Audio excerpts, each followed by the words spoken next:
ദേവദേവേശ, ഭഗവാനെ, കാളിയന്റെ കഠോരവൃത്തികൾ പൊറുക്കണമേ.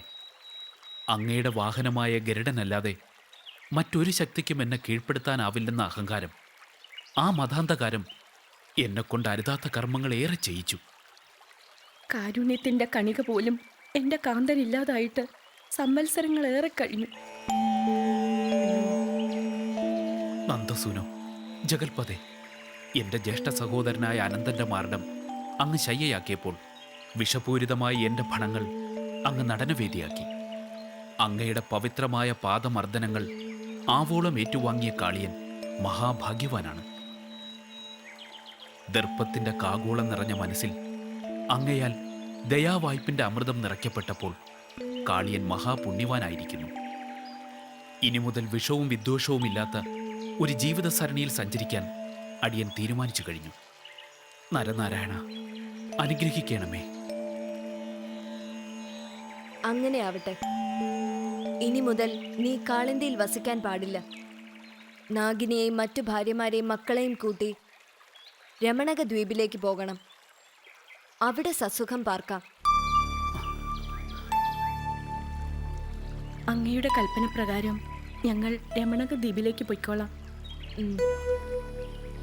പക്ഷേ അങ്ങയുടെ വാഹനമായ ഗരുഡന്റെ ശത്രുത ഇനി എനിക്കും കുടുംബത്തിനും ഉണ്ടാകരുത്. ആ കുടുംബ വൈരം അവിടുന്ന് തന്നെ അവസാനിപ്പിച്ചു തരണം തമ്പുരാനെ. കാളിയൻ സമാധാനിച്ചാലും ഇനി മുതൽ ഗരുഡന്റെ ഉപദ്രവം നിങ്ങൾക്കുണ്ടാവില്ല.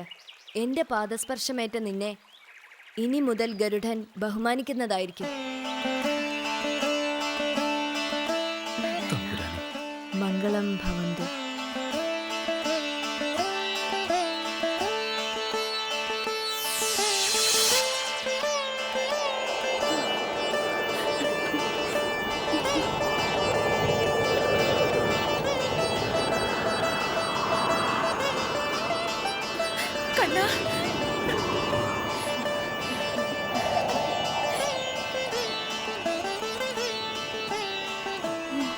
നമ്മുടെ കണ്ണം വന്നു.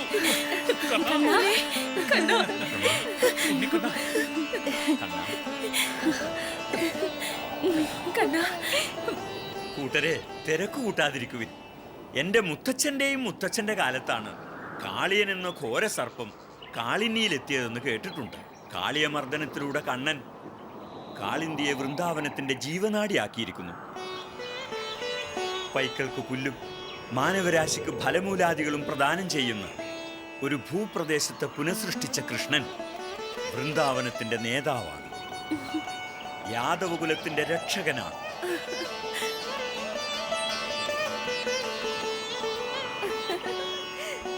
കൂട്ടരെ, ഈ ആനന്ദ മുഹൂർത്തം ആഘോഷിക്കുവിൻ.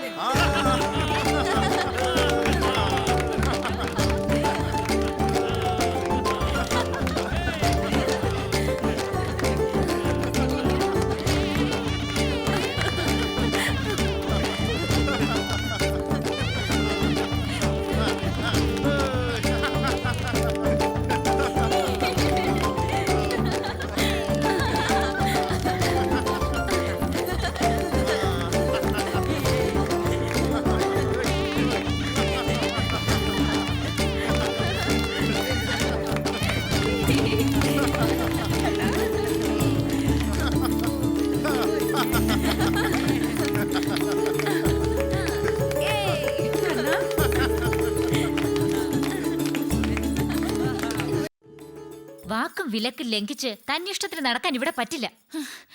ദേ, നീ പ്രായപൂർത്തിയായ പെണ്ണ.